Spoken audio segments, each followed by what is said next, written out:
En Manhattan, un rascacielos que en 2017 valía 1.700 millones de dólares, ahora está tasado en 390 millones. Más del 75% de su valor se ha esfumado en menos de 8 años. No es un caso aislado. Docenas de edificios de oficinas en las grandes ciudades de Estados Unidos y en menor medida en Europa están medio vacíos, pero los préstamos que los financiaron siguen registrados en los balances de bancos y fondos como si el valor nunca hubiera caído. Esa diferencia no desapareció, se acumula, y cuando ya no se pueda seguir pateando el problema, la factura no la pagarán quienes firmaron los créditos.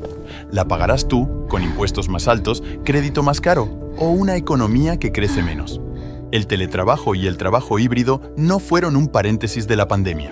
Cambiaron de forma estructural la cantidad de espacio de oficinas que las empresas necesitan. Los bancos prestaron billones de dólares asumiendo que la demanda volvería a los niveles de 2019. No volvió. Ahora esos préstamos, muchos de ellos empaquetados en productos financieros llamados CMBS, están bajo presión. Para entender cómo un problema de edificios vacíos puede convertirse en riesgo sistémico, primero hay que ver por qué los bancos prefieren extender los plazos antes que reconocer las pérdidas. Eso nos lleva directamente al muro de vencimientos de 2026 y a la pregunta que nadie quiere responder en voz alta. ¿Quién asume el golpe cuando ya no se pueda seguir fingiendo? Capítulo 1. Las oficinas que el mundo ya no necesita. Antes de 2020, una empresa de 500 personas ocupaba fácilmente 10.000 o 12.000 metros cuadrados. Hoy, muchas de esas mismas empresas han descubierto que con 6.000 o 7.000 metros cuadrados y un buen sistema de reservas de escritorios les basta. El ahorro en alquileres, limpieza, seguridad y desplazamientos es demasiado grande para ignorarlo. Según datos de mercado de 2025 y principios de 2026, la tasa de vacancia de oficinas en Estados Unidos ronda el 14%, la más alta jamás registrada. En algunas ciudades como San Francisco, Austin o Seattle supera ampliamente el 25%. En el centro de Manhattan hay edificios emblemáticos con tasas de ocupación del 63% o incluso del 65%. No es que falten inquilinos por culpa de una recesión temporal. Es que la demanda estructural se redujo y no da señales de volver. Piensa en ello como un restaurante que sigue pagando el alquiler y los suministros de una sala para 200 comensales cuando solo entran 80 al día. El dueño del local, el banco que prestó el dinero, sigue cobrando la misma cuota, hasta que el inquilino ya no puede pagarla. Pero lo más inquietante no es que los edificios estén vacíos. Es lo que esa vacancia hace con el valor real de los préstamos que los respaldan, porque los bancos no prestaron contra el edificio físico, prestaron contra la renta que ese edificio generaría durante los próximos 10 o 15 años. Cuando esa renta desaparece o se reduce a la mitad, el préstamo ya no vale lo que dice el papel. Y aquí es donde los bancos entraron en modo supervivencia. Capítulo 2. El arte de la prórroga infinita. Cuando un préstamo de oficinas empieza a dar problemas, el banco tiene dos opciones. La primera es reconocer que el edificio vale menos de lo que se prestó, provisionar la pérdida y, en muchos casos, ejecutar la garantía. Eso duele en el balance y en los resultados trimestrales.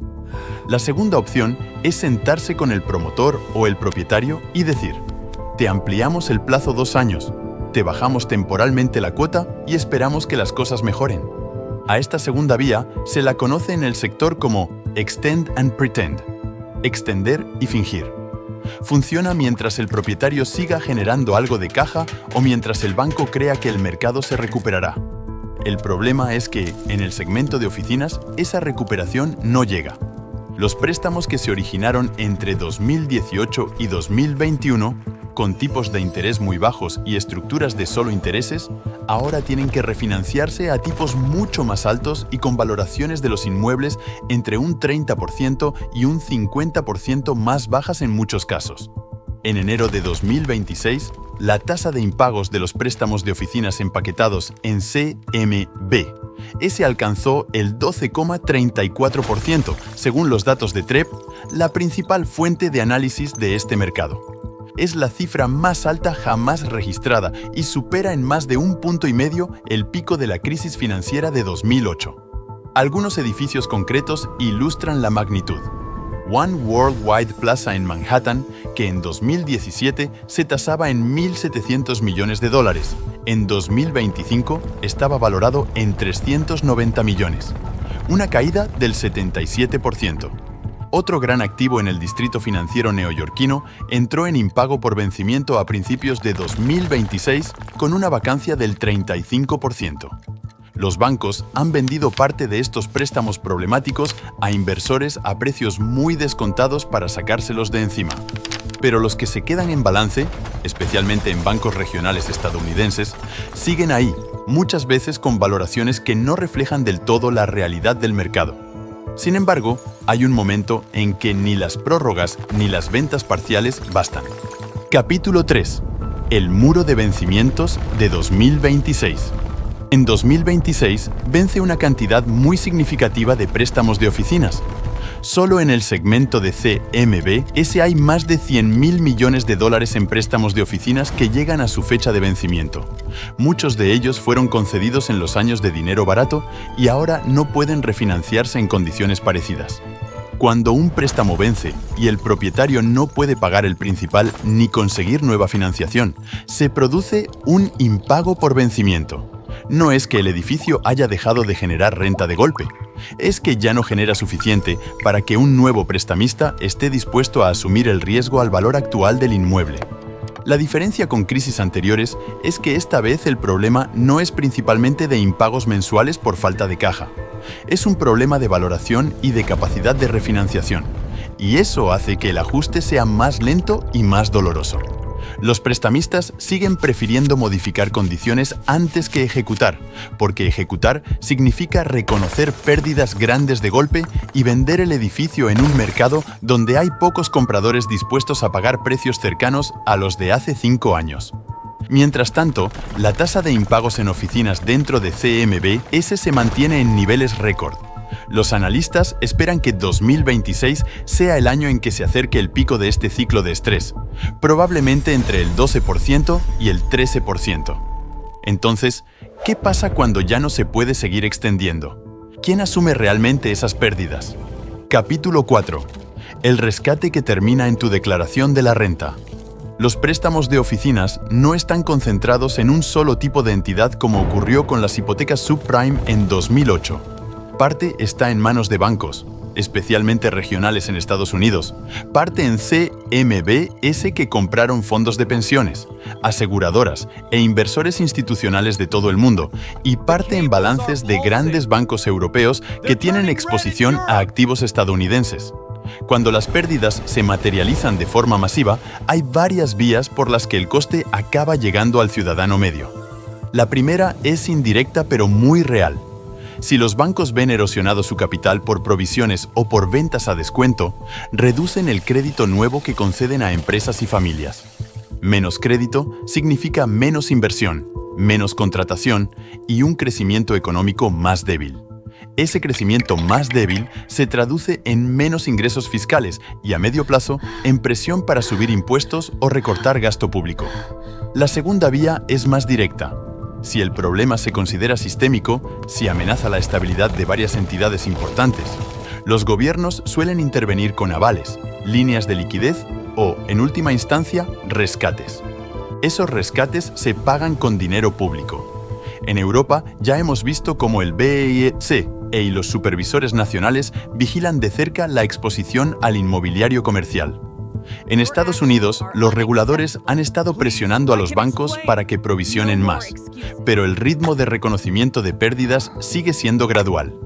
El sistema financiero globalizó los beneficios durante los años de tipos bajos y expansión del crédito inmobiliario. Ahora reparte las pérdidas de forma creativa, a través de descuentos en ventas, extensiones de plazos y, cuando todo eso ya no basta, a través de mecanismos que terminan involucrando al contribuyente o al ahorrador. No es una conspiración. Es la lógica de un sistema que prefiere ganar tiempo antes que reconocer de golpe que un modelo entero de valoración de activos ya no funciona. Esos rascacielos a oscuras en el centro de las ciudades no son solo un problema estético o de urbanismo.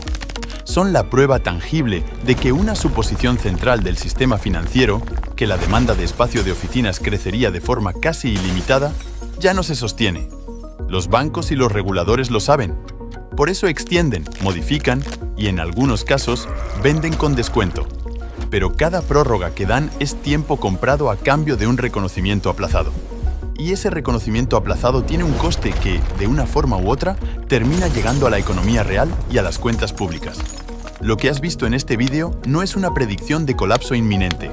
Es la radiografía de un ajuste estructural que ya está en marcha y que el sistema financiero prefiere gestionar de forma gradual para evitar un shock mayor. El precio de esa gradualidad lo pagamos todos, en forma de crédito más selectivo, crecimiento más lento y sí, en algún momento, recursos públicos que podrían haberse destinado a otras cosas. Pero hay otro negocio, igual de opaco y con consecuencias todavía más desiguales, donde los costes reales tampoco los pagan quienes se llevan los beneficios. Se trata de cómo la ropa que compramos barata en las tiendas de moda rápida termina destruyendo industrias locales y convirtiendo países enteros en vertederos textiles. Ese es el tema del próximo vídeo. Si quieres entender de verdad cómo funciona la globalización cuando nadie quiere mirar debajo de la alfombra, ese es el siguiente paso lógico.